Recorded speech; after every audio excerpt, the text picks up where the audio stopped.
融聚智慧，方能融创价值。融你我，融无限。江苏银行。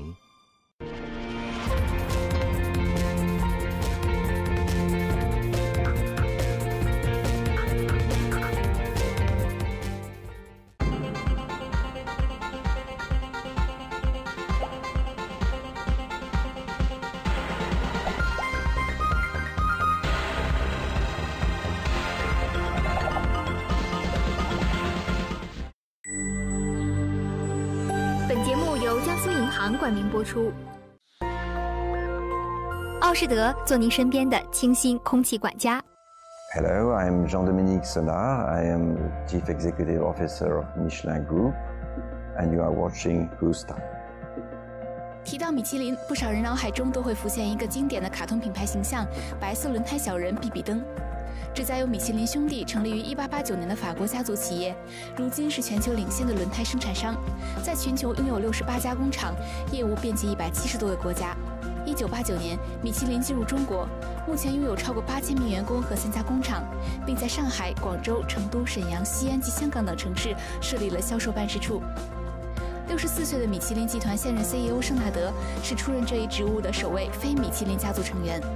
他毕业于 HEC 巴黎高等商学院，取得法学硕士学位，曾经工作于法国道达尔公司、圣戈班集团、法国铝业集团、加拿大铝业集团等知名企业。2005年，他加入米其林集团，先后出任首席财务官、集团管理合伙人等职务。2012年5月，正式出任米其林集团首席执行官。不久前，盛纳德在北京接受了财新时间的专访，谈及了米其林在中国以及全球市场的业务表现，介绍了米其林的创新文化及科研体系，同时对集团未来的战略规划做出了展望。 Thank you for taking our interview. Could you introduce us the specific business that Michelin has in China? Well, as you probably know, Michelin has been in China for now more than 30 years. 30 years? Oh, yes. And we were there before in terms of commercial, so it's probably close to 100 years. But as an industry, as manufacturers, we've been there for 30 years. And we have major plants in the country, mainly in Shanghai and Shenyang. Shenyang, in the north of the country. Yeah. We have large productions in this country because we produce the tires for cars and for trucks, notably. And we are happy to see how this business has been growing in the past years. We capacities now, increasing capacities, but we still have to import some tires from outside China to feed this important market that is growing as we speak. How about other emerging markets, such as India? We, of course, have some production in India. We have other plants in Southeast Asia, in Thailand notably. And so we tend to feed the markets worldwide with a set of plants in 18 major countries in the world. Okay. That's where the plants are. Can you maybe briefly compare the China market and Thailand market, India market by the market needs and requirement, even the policy from the Michelin business perspective? Right. Well, the needs are the same, I would say. They relate to mobility in general. And as you know, in our belief, the mobility is absolutely necessary to economic growth. Economic growth can't go without mobility. So the needs are the same, but then the rate of development, the pace of development is not the same at all in these different countries. China, the pace of development is huge. And clearly, when it comes to mobility, it's one of the fastest growing markets that we know. I'm more than happy to see that because, for instance, last year, the worldwide market grew in our business by sort of 2%, something like that. In China, it was close to 10%. Yeah. So the difference is huge. So we have to take that pace into account, and this is why we invest a lot of resources in this country. We are now in China more than 7,000 people working for Michelin, which is big and probably increasing quickly. As you mentioned, last year Chinese automobile market has growth, which leads to the sales growth of tire. Has Michelin benefit from this? Oh, certainly, yes. We grew more than the market, to tell you the truth, because the product we bring to the market is really needed as we speak. There has been some incredible progress in the Chinese automotive market, as you know, and the pickup of this market by the Chinese brands has been quite impressive last year. And I think it will be more and more the case in the coming years. And the good news is that we are very proud now to be able to fit the Chinese automotive market and Chinese brands with the success of the SUVs, as you know, which is incredibly successful these days. And the Michelin tires fit these cars very well because they bring them a tremendous amount of performance, notably in the environmental area, where the manufacturers understand that the Michelin tires are very efficient in terms of energy consumption, and then, of course, they reduce the CO2 emissions, and that they fit very well with the spirit of the Chinese manufacturers now. Yeah. So we have this incredible development as we speak, which picked up a lot last year. So to your question, yes, we did benefit from that, and that's very, very good news. Then how do you see the future of the Chinese automobile market? Let's say 5 years maybe. It's going to grow again, and for many years in front of us. I mean, I can't speak about the next 20 years, but what I see is, at least for the next 10 years, that the growth in this market will be big, certainly much larger than the world, because there are many areas in China which are not yet really equipped. It's undeveloped, yeah. Many people would like to access mobility, and it will certainly be the case in the next 4 to 5 years, where notably the west part of the country needs to be largely equipped. Now you will see more and more technology being ingrained in the business, notably through the growth of electric vehicles. Obviously, China has been a leader in the world in bringing electric vehicles on Earth. All these cases for Michelin, it's good news, you see, because the more a vehicle is a technological vehicle, the better the tire shows its performance, and it brings a lot to a global car. So while Michelin going to choose to work with some Chinese local partner, or is there any negotiation going on right now? That is already the case. We have been a partner of Double Coin company for years now in this country, and as we speak, we have a joint venture with Double Coin company. This is operated by Michelin and Double Coin in a common joint venture. So we are very happy with that link, more than happy to develop it in the future. For us, being partner of Chinese manufacturers is quite natural. If the world goes the way we think, this type of venture will grow more than anything else. I'm absolutely sure of that. And it's very important, you know, Michelin is part of China now. The Michelin brand is very well known in this country. I mean, obviously, it's a reference. And so we are proud to share our knowledge and our skills with other parts in China, because at the end of the day, we are part of the Chinese family. So we feel that way. So it's quite natural for us. 今年2月，米其林发布了2016年度财政报告。报告显示，公司去年的净销售额为209.07亿欧元，相比2015年下降了1.4%。究其原因，从2016年开始，天然橡胶价格暴涨，而轮胎的其他原材料如碳黑钢材等也整体出现上涨。多重因素共同作用，导致轮胎企业成本负担加重，出现了集体涨价的局面。在原材料价格持续走高的背景下，米其林又会制定怎样的应对策略？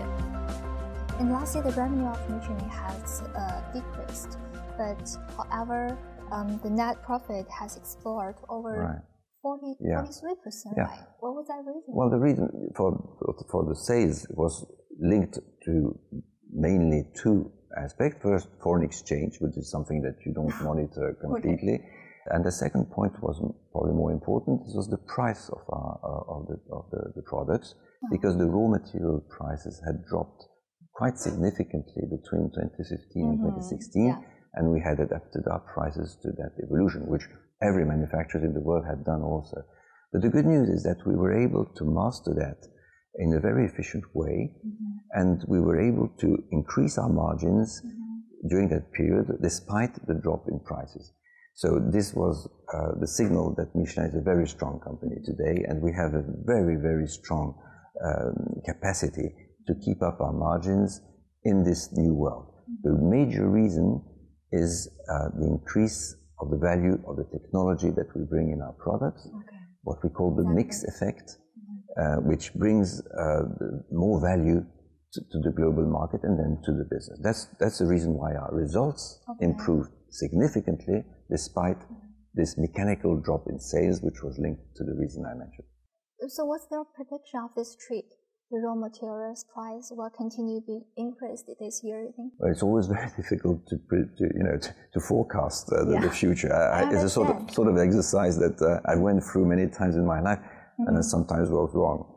The fact of the matter is that it could go up and down during the year, but the trend, the medium-term trend, is certainly upwards. For the simple reason is that mobility is growing, the need for mobility is growing, and if you have this market growing by 2 or 3% per year worldwide, in China perhaps 10%, the growth of the market, the growth of needs will induce very, very immediately an increase in raw material prices. So for me, the trend in which I really try to work a strategy is a growing trend. Okay. Compare the original Thai business with the replacement Thai business. Which take more proportion from Michelin? We know we are quite special in terms of supplier in that respect. 70% or 75% of our business is replacement. The rest is original equipment. Other suppliers could see the reverse. But in our type of equipment, generally speaking, it's the case for most of the Thai manufacturers, the replacement market is much larger. And you understand why, because of course we equip as many cars as we can, and it's notably in China now. We're very, as I said, very proud to equip the Chinese brands. But we have this huge overall replacement market that we have to feed. And by the way, what interestingly enough, notably in China, what we call the loyalty rate, that is the rate that measures the fact that when somebody starts with a Michelin tire, it replaces it, is very high, which means a lot to our heart, I would say. Okay, makes you feel very proud, right? Right. I think Michelin for us is our high-end tire market brand, but I think high-end tire market has impact strongly by low-end tire market. Is that true? Yes and no. The high-end market grows per se, and it's impacted by technology. And the more we improve the technology, the more this market per se is strong. The only fact where it could be impacted by the low-end market is because of the overcapacity that we see in the world today on the low-end market, notably in countries like China, to be true. China has produced a tremendous amount of these tires because it had in mind that the growth of the market would be very big worldwide. Actually, it has not been as big as that, and so you find yourself with a tremendous amount of overcapacity, and this situation should be solved. It would be sound for everybody, and notably for the consumer, if this market was, I would say, more reasonable in terms of capacity. The reason why it's not reasonable is because the more you have overcapacity in the low-end market, the more it has an impact on the price structure of the business worldwide. And what that means is that you cannot value properly the technology that you bring in the high-end market. And that is not sound, because if the consumers want more performance in the future, then we need to be able to value our technology. The key to it is that we need to settle down now the overcapacity that exists in this world on the low-end tire market. There are just too many in the world. People talking about the Trump government, White House protectionism, which shows people still feel very insecure about those complicated environment. Does this environment actually impact on the Michelin's global strategy? Yeah, because it obviously does. We have to adapt to circumstances, and as you mentioned, we see these trends on protectionism growing about everywhere in the world. We just have to face reality. We have never been favorable to that evolution. We have always been favorable to free trade, and a company like Michelin has grown because of free trade and open borders. Circumstances are what they are. I believe that everybody is starting to discuss the matter in earnest, because it's becoming a problem for the whole world. At some point, this evolution will have to turn around, because if not, it will have some consequences on global growth. I'm absolutely personally sure that this trend should be reversed. When, you think? Well, the only way to do that is to have our leaders in the world understand with that common sense, tells us that trade, open trade is good for employment, global trade is important for growth. As soon as everybody is convinced that happens, then people should work to have a more reciprocal, open world. It's very difficult, we all understand that. It's easy to say, very difficult to do, but it's the only way to work on the future. If we do otherwise, then we'll all face difficulties in the coming way, certainly. 在采访中，盛纳德始终强调，技术创新是米其林的核心竞争力所在。目前，米其林在中国、法国、日本、西班牙、瑞士、泰国和美国都设有研发中心，6600名研发人员围绕轮胎的化学性质、物理性能、新技术和测试原型展开研究。目前，米其林已经拥有1万个轮胎相关的技术专利，而其中呢，也包括目前推广的采用二氧化硅技术以有效降低能耗的环保轮胎。We all know that Michelin has a very good reputation in China market, but from your perspective, what's the core competitive advantage specific in this market for Michelin? Well, basically technology. Innovation and technology, because you see, you will see that more and more. Notably, when it comes to the environmental performance, when I say that a tire is not equivalent to another one, it sometimes means because one is more efficient in terms of energy consumption. A Michelin tire reduces the energy consumption of a car, and then, of course, triggers less CO2 emission.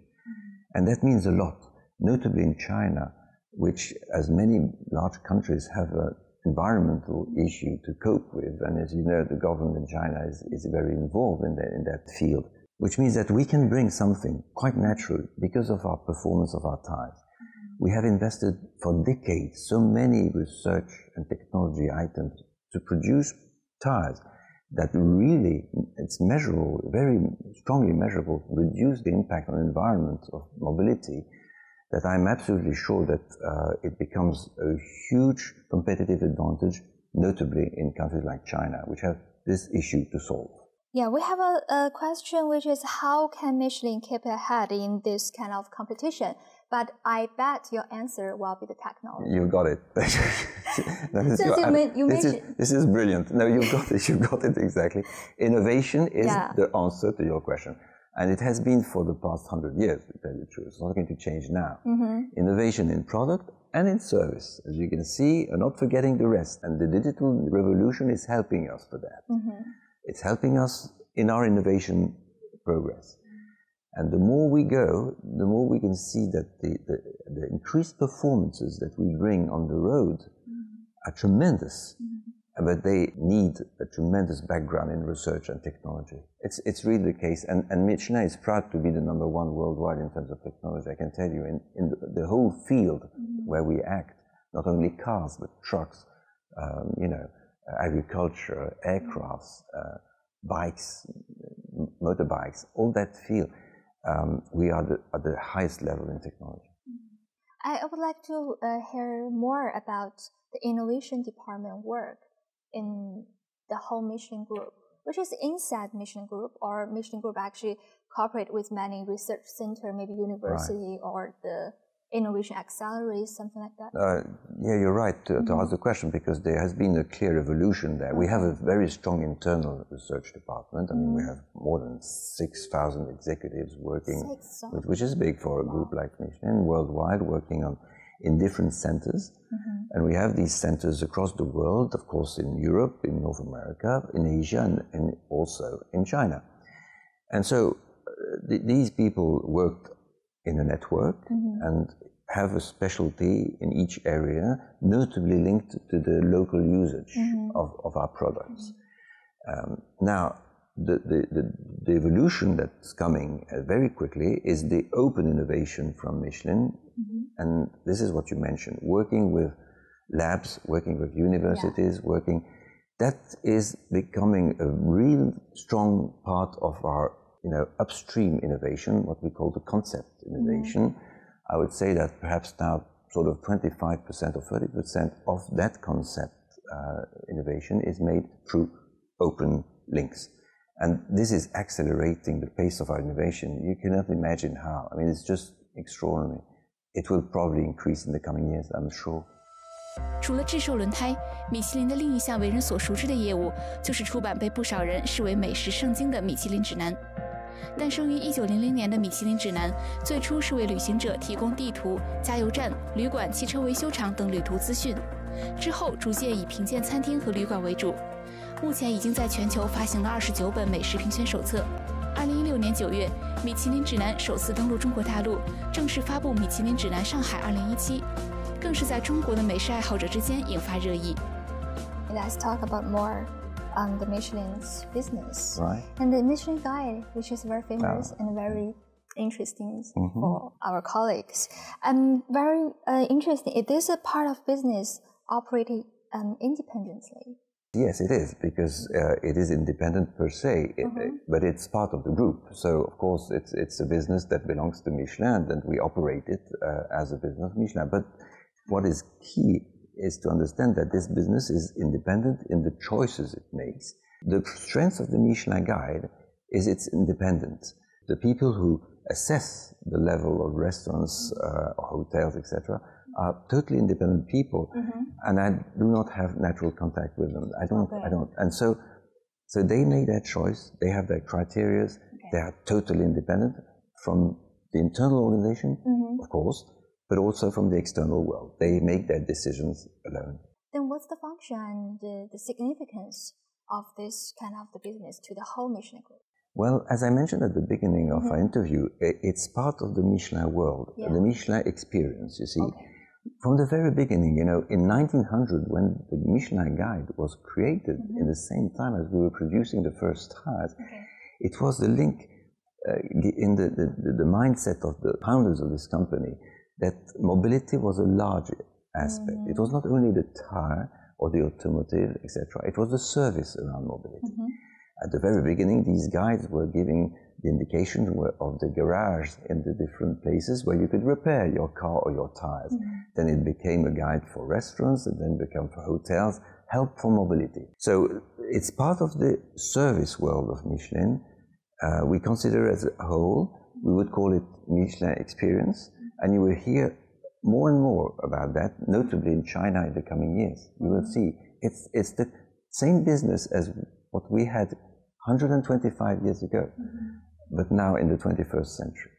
Michelin Guides already has a very long history, but you think there are any challenges that Michelin Guide face in this new internet age? Well, to tell you the truth, it's an opportunity. It's opportunity. Oh yes, certainly, because we can now communicate in a much better way. We can talk to people much easier than before, and the knowledge about the Michelin Guide and the Michelin reference is getting worldwide instantly, you see. And the last guide that was produced for Shanghai is already quite famous, you see. And obviously the internet has helped a lot. 作为第一位来自非米其林家族的 CEO， 盛纳德在采访中也分享了他任职后的心得体会。在他看来，自己的工作就是要继续传承米其林集团的精神和文化。谈到集团未来的战略规划，盛纳德表示，关键在于继续加大创新力度，提升服务质量。I heard that the first president of Michelin Group, which is not from the Michelin family. How do you feel about that? Oh, I feel all right. Don't worry. I feel perfectly all right. You know, the matter is not belonging or not to the family. The point is that you have to share what the family has brought in the past to this business, which is a mindset, the spirit, culture, and ethics, you know. If you feel all right with that, well, that's, you know, you don't have to change yourself. You just go along and that's perfectly all right. I have never really felt a problem with that, never.